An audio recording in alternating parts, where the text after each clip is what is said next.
إن الأبرار لفي نعيم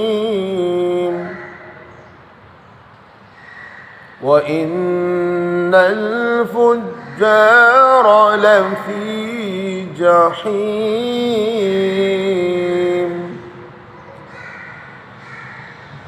يصلونها يوم الدين وما هم عنها بغائبين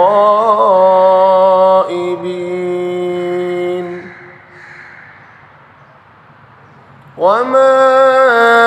أدراك ما يوم الدين ثم ما أدراك ما يوم الدين يوم لا تملك نفس لنفس شيئا والأمر يومئذ لله بسم الله الرحمن الرحيم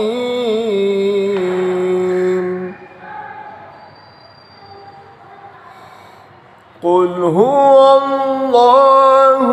أحد الله الصمد لم يلد ولم يولد ولم يكن له